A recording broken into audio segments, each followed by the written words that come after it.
Welcome to the Authentically Elisa Podcast, Reshaping Business with Integrity, the podcast where you explore how to run your business authentically and with integrity. I'm your host, Elisa Bogarts, a business coach and launch manager, helping coaches launch their programs and events that align with their business values. Together, we'll uncover these secrets to building a successful business without sacrificing morals, ethics, authenticity, or heart. Let's dive in. Let's dive into today's episode. Today, we're going to be talking about the number one thing keeping you from big business success. And today, I have an amazing guest with me, Shiraz Baboo, and he is a reality interventionist. Shiraz is a multi-award-winning author, international speaker, and a reality interventionist. He's known for helping people to rewrite their reality to overcome challenges in their lives. Shiraz has helped thousands of people to overcome illness, poverty, and unconsciously addicted struggles. Overall, he is a renowned personality in the area of reality addiction, and his book, How to Write Reality, has changed lives across the globe. Hi, Shiraz. Welcome. Thanks for being here. Thank you for having me, Lisa. This is going to be fun. Yeah, I'm excited. And I love that that everything that you do is like totally full circle, can help you with everything. And also how this year you've started a business program as well. Yes. To help really people change their realities in their business, which I think is so awesome because so many entrepreneurs, we have so many struggles. That's why I started the program. Exactly. Yeah.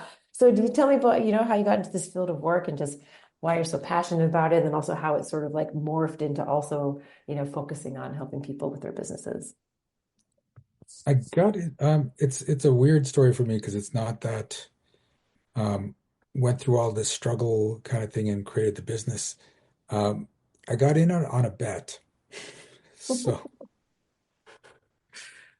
I'd gone through major upheaval in my life. I had rheumatoid arthritis for 18 years, and working with a mentor got rid of it overnight, which again Whoa. is a big thing to happen. Except instead of then saying, "Wow, I've got to dedicate my life to letting people know all this," I just went back to work. So, Life and continues on. life continues on, except now there's no pain and there's more mobility. And so, wow, it's like that's all I needed to do. Life is good. Except I kept exploring it, this thing about how reality works, and I was practicing on my family and friends, seeing if I can get shifts in reality across them to make them healthier or make more money or improve their relationships. And it was really just this fun little hobby, and they were my guinea pigs until one of my friends says, people will pay you for this. And I'm like, no, this is just the thing I do. It's a hobby. And she goes, no, people will pay you for this. So I said, okay, let's make a bet. I'll charge $100 an hour, which at the time I thought was a lot. Now I realize it's not that much. And and I said, let's see if people pay me. And people started putting $100 bills in my hand. And I'm like, oh my God, this is a business, right? And Wow. yeah, so I just kept doing that for a while. And then I realized I loved seeing the transformations in people way more than I liked my 9 to 5 job, which was software design and project management. And I transitioned. I said, you know what? I want to do this full time. You took the leap. And yeah, and and now I've been doing it for, I guess this is my 12th year this year, Wow. Like ever since you quit. ever since I quit. Wow, that's And awesome. yeah, it just keeps getting better, and I'm seeing more powerful shifts in people. Things are happening faster. Like someone that was in my business magic program, well, not was, she still is, but in the first 3 months of the program, she tripled her income. No way. Yeah. So I'm Wow. like, okay, this works. This is good. Yeah, and I'm in your monthly magic, which I just totally love. It's so great. Even just being there and watching you work with somebody else, like I feel like you can resonate with so many people's stories Oh, and it like even though they may not, sometimes it's like very similar, sometimes it's there's some type of resonant and then it gets you thinking, right? And then you can also just kind of shift within yourself. So it's just always so many shifts every time. It's awesome. it is amazing that you think your problems are just yours. And then you get into a group like that and you're like, oh, I resonate with that person. I resonate with that person. That's totally me, what this person's talking about. Yeah. Okay, maybe my problems aren't that unique. So, Exactly. Yeah, yeah, it's quite incredible. And I really it's like one of the it's a meeting where I really have to like take away all distractions and make sure that I focus on listening to the other person because I know I'll get something out of it. and that's actually a really important point too, because I've discovered from those sessions that if your mind doesn't want to hear the lesson, it will distract you. Right? So it'll make you think of something else, or um, it'll like remind you you need to do something, or you suddenly have to pee, or like whatever it takes to get you out of the conversation, so you don't have to um, acknowledge where you're stuck, so you can just keep being stuck. That's so interesting because sometimes that does happen where someone will start talking and it'll be something that I don't resonate with. I'm like, oh, like whatever, okay, like maybe I'll just sort of skip this one and then I'll like go off and do whatever.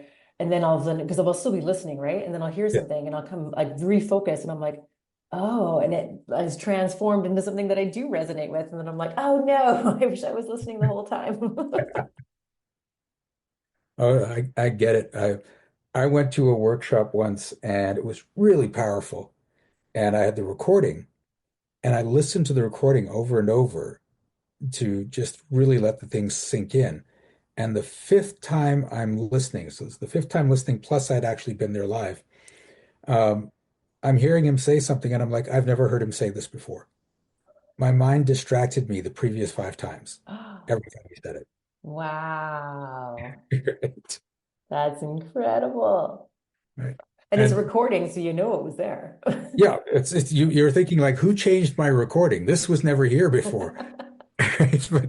But that's what happens, and you don't even notice it happening because you're getting distracted at the exact same time from the exact same lesson your mind's not ready to hear until it is. Um, that reminds me of that video where it's like follow the basketball. And so there's a group of people and they're throwing the basketball around to each other and you're supposed to follow the basketball. And then meanwhile, there's a guy in a monkey suit doing like the moonwalk or Michael's and he's dancing in the background and you don't see it. And they're like, we're Yeah. going to show you this again. Like, do you see the monkey this time? And I was like, yeah, right. They just put him in there. So I went back to the beginning and it was there the whole time. It's this big tall guy in a monkey suit or a Yep. gorilla suit. I think it was a gorilla suit. Yep. It was a gorilla suit. Yeah, because it's whatever you choose to focus on. And Exactly. this is huge in business because there are opportunities that are available for you right now, but your beliefs cause you to focus on other things. And so you don't even see them. Yeah. Right? I Yeah. actually, um, you know, Kimberly Crow. Yes. Yes. So I was working with her because she was about to start her traveling because you know how she's full-time travel 24/7 now, Hmm. right? No, she didn't sorry, she had a house and she was just getting ready to travel and we were talking about it about how expensive it would be to travel full time. And I said, but that's just a belief. And so we worked on her belief in that it doesn't have to be expensive. What if it was actually easier and cheaper and you made more money as you traveled? And 2 weeks later, she calls me and she goes, guess where I am? And I'm like, I have no idea. She's like, I'm in Texas in a mansion. And I'm like, a mansion? And she goes, yeah, I'm staying at a mansion for free. And not only that, the person that owns the mansion has an office that I get to use as my office for the next 2 weeks for free. And I have access to all the vehicles in the mansion for free. And Wow. this is how I'm living now. And I'm like, what? And she goes, well, I'm only here for a few weeks, but they've just given it to me. Didn't cost me anything until I go to my next destination. And And there you go. yeah, and so we saw like this big shift in reality. And it wasn't until a year later that she brought that up in another workshop. that she said, "Oh, and the thing I never told you was I always had access to it, but I didn't see it until you changed my perspective." So yeah, that mansion had been Yeah. available to her for years, and she never thought to use it. Then all of a sudden there was like this amazing thing, like, right, you just actually were able to focus on it, Yep. able to see it, open to it. Yeah. And oftentimes it just feels like it just appears out of nowhere, but it's always been there. Hmm. That's so cool. Yeah. So how what does running business with like authenticity mean to you? Because I've always felt that you're a very authentic person. Yeah. So what does it mean for you when running your business? For me, uh, it's easier, Yeah. right? So when you're not authentic, you've got to be who you're not, and that takes energy, So much right? energy. You've got to put that mask on. You've got to have the right stories that match who you're trying to be, and all of that, it just seems like work to me. And then if people find out that's not who you are, then they've been aligned to who you've been pretending to be. They're no longer aligned with you, and you can lose clients that way. But when you're authentic all the time, then the people that want to work with you, and you don't have to do anything extra or be anything extra because they want to work with you. So they win, you win, and it's less effort. It's freeing. Yeah, it is 100%. I actually have a client at the moment where we've had some meetings, and I remember thinking that, like, oh, I wonder if I, like, when we were, sort of like interviewing or whatever, like setting up before she became my client, I was like, I wonder what I showed you then. Like, was I sort of like nervous or feeling anxious or something? Like, I don't know if I showed her my true, like who I truly am. And then I started just being me in the meeting, and you could kind of see like this bit of resistance or something, or like I felt like it was a bit like disapproving. And I was like, oh, and I remember after that being a little bit like, oh no, like what am I gonna do? And I was like, you know what? No, I'm just gonna be me. I don't care, like whatever. She'll just, have to accept the way I am. Yep, gonna have to. Because or else I'm going to be in this sort of like anxious state every time I meet with her, which, then I won't be able to think clearly. I won't do my job as well. Um, yeah. So you just gotta be you Yep. And always. a lot of people won't really settle into that because there are going to be clients that don't resonate with you. And especially if you're in a lack mindset, you're like, I need to get those clients. Who do I have to be to get those clients rather than just accepting those aren't your clients, right? Stop working on the ones that don't match you and start working with the ones that do match you that you're probably not seeing because you're too busy trying to chase the ones that don't match you because it feels like they're getting away. Right? Yes, and the chasing, ugh, The chasing, yes. no fun at all. Yeah. When you decide I'm only going to work with people that resonate with me and let all the others go, things actually get easier. There's an empowerment in saying no to the wrong client, right? Yeah. And there's also an attraction for people to you when you're being authentic. Like, I remember I was talking to this girl that she was a potential client, and we were having a discussion about what she'd get out of my programs if she joined. And then she just stopped me and she goes, "Look, I just have to tell you something because I know you're talking mindset and neural pathways and quantum physics, but this is all coming down to spiritual stuff." And I said, "Yeah." And she goes, "So you consider yourself a spiritual person?" I said, "Yeah." I said, "But here's what I know about spiritual people. They don't talk like you." I'm like, "Excuse me?" What? And the people that I know that are spiritual, they talk from a place of light and love, and there's a certain attitude that they have. And and I said, "Dad jokes and sarcasm." She goes, "Yes, you are dad jokes and sarcasm," and that's not my idea of spirituality. I said, "This is who I am, right? I'm gonna have fun. I'm gonna swear occasionally, and it's for me. It's not about being all serious and saying love and light all the time. It's just about being real." And she signed up, right? There you So, go. I do love about it. Like there was one thing that you did in one of the monthly magics where someone said something and then you like quoted a line from a song. I can't remember what song it was. And I think it was like a Black Eyed Peas song or something like that. And I totally, because I do that a lot too. Like I hear something and I like relate it to a song right away, and then I'll have that song in my head for like hours. And I saw you do that and I was like, ah, I found that too. And then I remember thinking like, oh, I love that you just did that, like on camera to this whole room of people, like I find I do that kind of stuff, but I keep it in my head and don't necessarily share it. And so you inspired me to be like, oh yeah, that's just what I do. So I should just be me and Yeah. say the Yeah. things. And what's funny is sometimes I'll do that and the person doesn't realize I'm quoting a song and I'll keep going with the next lyric and the next lyric and they think I'm trying to have a conversation with them. That's hilarious. So, how do you think that we can reshape business to be more in integrity? It'll be more in integrity, a lot of what we just talked about, Mhm.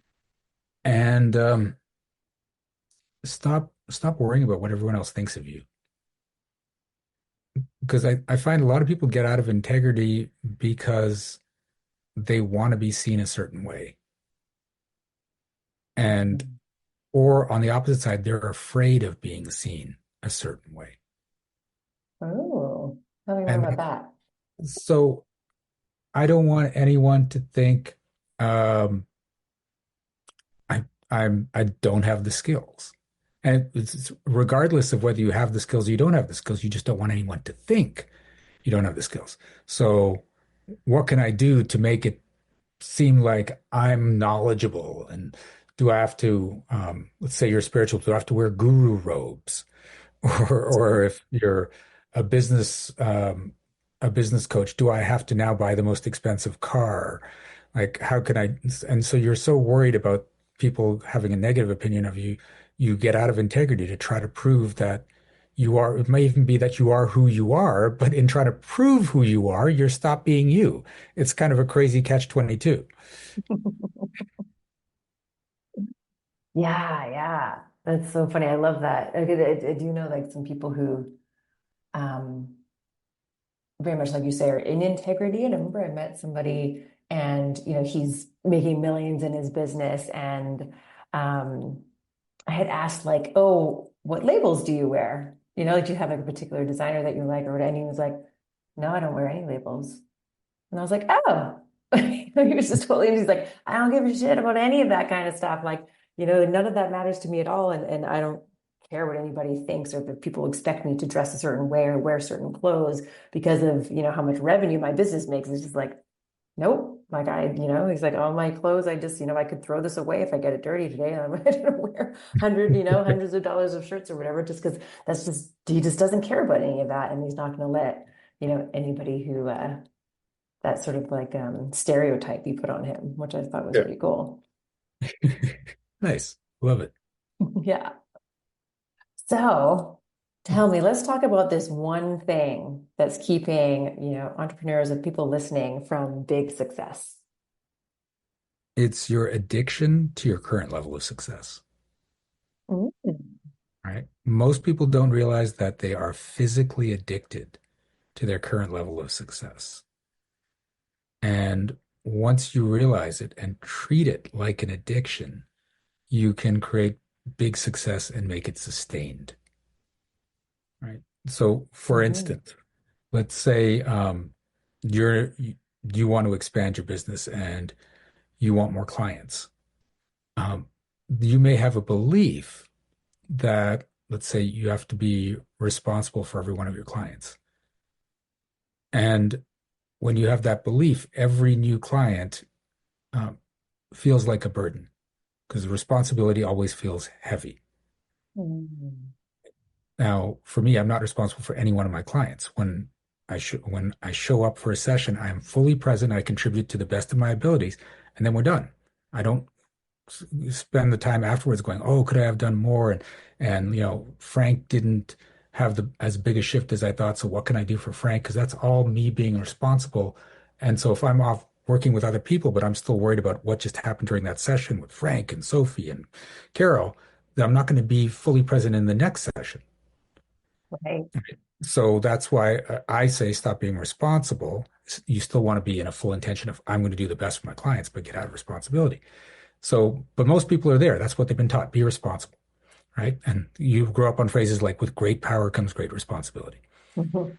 Yep. So if you're already kind of tired, then and you want to grow your business and your mind says twice the clients, 10 times the clients is twice the responsibility, 10 times the responsibility, then it's going to unconsciously sabotage you and say, nope, no more clients. We're going to stay right at this level. And the sad thing is for some people, that level is zero. Okay. So, Yeah. right.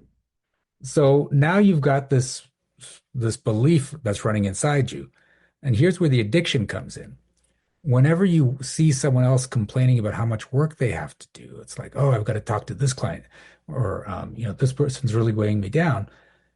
You get a hit of dopamine because you're right about your current situation. Your brain is rewarding you for saying, see, it's a good thing you don't have more clients. Here's some Right. dopamine. And Ugh, and tricky. now through your filter, you ignore the people that whose businesses are going easily and there's no issues with clients, and you focus on the ones that are all complaining so you can keep getting your dopamine fix.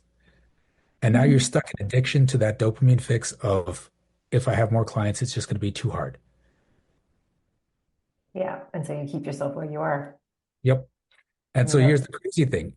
Even if you decide, you know what, I'm going to do this business in a way that there's no extra responsibility, and you change the way you do your business and you start to get more clients, now you're not getting your fix. So it is a physical addiction. So now your body is like, where's my fix? I need my fix. It sends signals to your brain saying, sabotage the efforts for whatever the hell you're doing right now so we can go back to the way things were so I can get my fix. Because it doesn't care about your physical circumstances. It cares about its fix. Isn't that incredible how strong our brains are in that Oh, way? yeah. Blows my mind when I hear stuff like this. Like, what? Yeah. It's like this constant battle between sort of like the conscious and the subconscious, isn't it? Yeah, exactly. It's funny you're saying this. So like obviously I've been working with you for a few months now and the whole thing of like, well, what if it were easy? Right? Like I know you love that expression. And so I've been trying to like, do that and doing the shifts.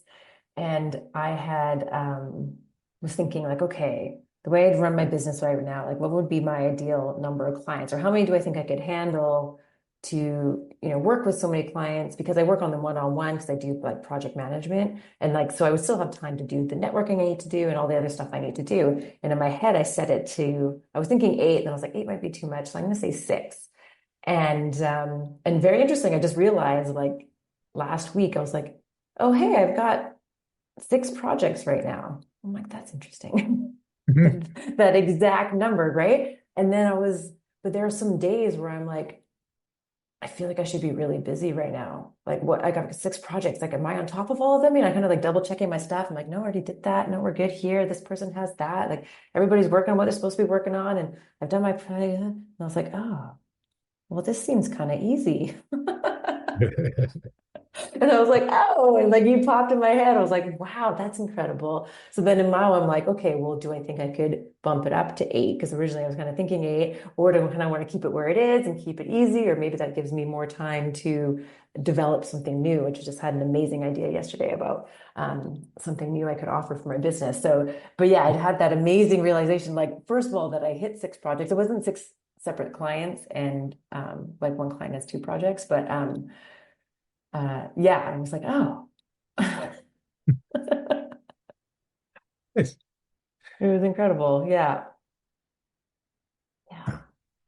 So, based on So kind of now, what, sorry, go ahead. so now you just have to figure out, can you do seven? Can you do eight and still be in a place of ease? Yeah, Yeah. exactly. Yeah. Do I want to bump it to that?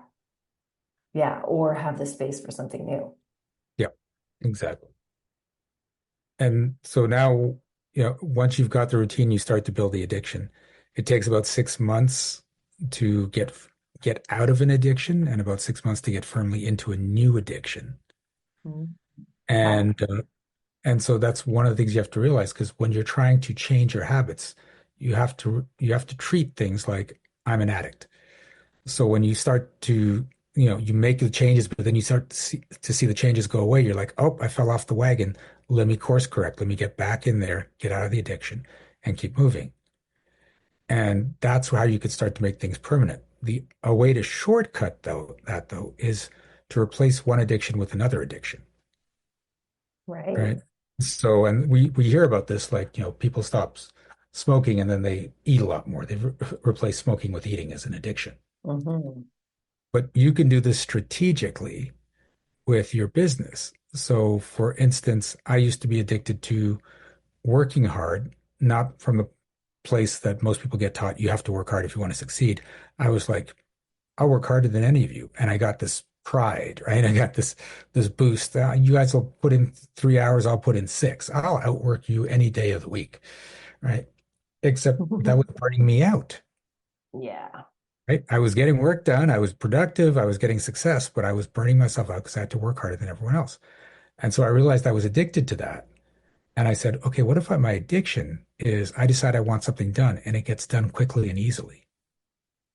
So if I can get a dopamine hit off that instead of a dopamine hit after I work for hours and hours and hours, that would be a lot better. And since I started doing that, my life has just gotten easier and easier and easier. And every time something happens easily, I anchor that in. Like I'm like, yes. So I can feel that dopamine coursing through my brain. And and so life is so much different now. Yeah. So much nicer. Yes. Nobody loves a burnout. That's no good for anyone. No. I love that. Yeah, especially with the new addiction. Um, yeah, and something that's yeah, we want to be going, like what's like tracking towards your goals and that is just sort of overall better for you and even possibly healthier for you. Yep, exactly. It kind of And reminds me of my stepfather was an alcoholic. He got sober and then he got like sort of addicted to like computers and the internet, you know? So it was like much healthier addiction. Like you go ahead, man, you search on the internet all day long if you want. Learn stuff, have fun, get new computers all the time, fix them up. Yeah. yeah. So when you get that you're always going to be addicted to something and you start to consciously choose what you want to be addicted to, you will get addicted to working easily. You will get addicted to making money, addicted to having an impact on people. And so there are good addictions. Indeed. And what's sort of like an action? I know you had mentioned something about the learn focusing exercises. Is that sort of like an action that listeners can take to help them with that? Yeah, so the focusing exercises help you to focus on single things to build neural pathways uh, so that you're doing what you want to do and not a slave to what the environment makes you do.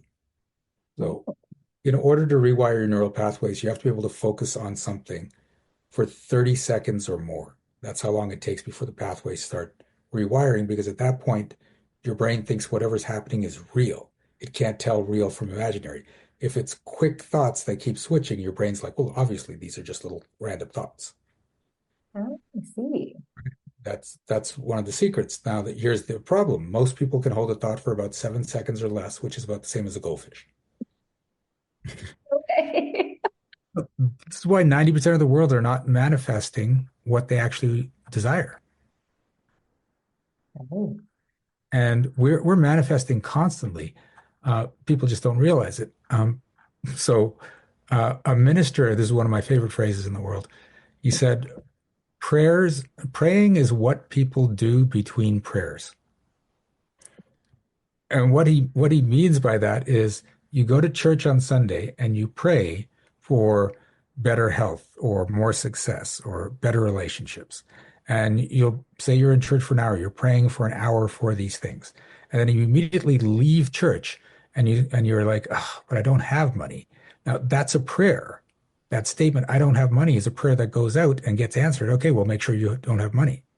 All right. And you're going through your week going, life sucks and I'm not meeting the right people. And these are all prayers. And people don't realize that every thought is technically a prayer.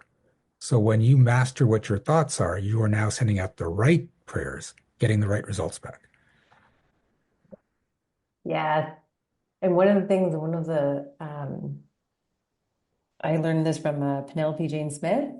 Mhm. And it's just a super little easy phrase that says, I am a money magnet. And then Yeah. she actually like gives out a little magnet that says that. And anytime that, yeah, money comes my way, or even just like once a day, like maybe several times a day, I actually say that. Or even if I get like, just the other day, I got a commission payment of like $39. And I was like, I am a money magnet. Because just to, like bring that on, like that's the prayer that I want to be saying out. Like, come on, I'm a magnet. Bring me more money. It doesn't matter big or small. Keep it coming. Yeah, my phrase is everything always works out for me. Nice. There we And it didn't go. start that way because things didn't always work out for me, but I started with things are working out for me more and more because that's something my brain could accept. Yeah. Yeah. And You gotta and open then it up. as they started to work out more and more, I'm like, wow, things are working out all the time. And then eventually it was like, oh wow, everything always works out for me. That's great. And I think that's a really good tip too, is like, start with what you actually believe and then build on it as you go. Yeah. Yeah. Because if it's some big, thing that, isn't actually possible or reality, then it's not going to work. Yeah. If it's a blatant lie, your subconscious won't accept it. And so like people will say, I'm a millionaire, I'm a millionaire. And your mind's like, you're not. Right. So no. However, if let's say you get paid um, twice a week or once a month, you can say, every month I make more money. Now, your intention is that the amount is bigger, but there's a truth in that every month you do make more money. So that's something you can play with in your subconscious mind because your more is a different more than the what's really going on. And you can convince your mind that, oh, it's more, it's more. And then you'll see ways to make more money. And now it's starting to become true. And it's like, wow, every month I do make more money. Wow, every month I make a lot more money. And now it just becomes a truth for you. I love that. And I think that if you start doing that, you'll open your eyes to see things, even if it's just like, oh yeah, maybe once a month I'll look at my investment, right? And you could be like, oh yeah, I did make more money there, right? Because you could see it in different places. You might, yeah, be able to Yep. focus on those. Yeah, you'll start focusing on the evidence of what you want instead of the evidence of what you don't want, and then you get more of what you want. You can create your reality. Yep, exactly. Oh, well, this has been so awesome. Thank you so much. I love what you do and I love being a part of your program. I'm so glad you could come on here and teach everybody about these different shifts and how we really are, we can really control it and we can really change it and have these shifts and change our beliefs and to get what we want in life. Well, my pleasure So being here. I always enjoy hanging out with you. yeah, me too. So where can our listeners find you online? You can go to energeticmagic.com and yeah, there's a lot of information there. And if you would like those brain training audios that will teach you how to hold thoughts for 30 seconds or more, you can go to goldfishnomore.com to get the Stop Thinking Like a Goldfish audios. Because I don't want anyone thinking like a goldfish anymore. No more goldfish. That's too funny. When you said that. Like, oh my God, I definitely have a goldfish mind sometimes. It's sad. And to end Yeah. us off, do you have any final words of wisdom? Don't be afraid to be the happiest person in the room. Most people treat happiness like it's an illness, like, what's wrong with you? What drugs are you on if you're really happy? But when you're the happiest person in the room, you set the upper limit for everyone else and they'll come up to your level. So have fun. Yeah, that's so true. I think it's like a mirror effect, right? That when Mhm. you see somebody else who's super happy, it actually like can make you happy. Like you sort of resonate kind of like through your third eye with them. And so yeah. And it's true. If you smile at somebody, they'll smile back, right? Almost all Yep, the time. almost. Sometimes I just think you're weird, but that's okay. Yeah. You're having fun. Oh, well, thank you so much, Raz. This has been awesome. Thanks for being here. My pleasure. Thank you for having me. Thank you so much for listening to this episode. I hope it inspired you to live a more authentic life.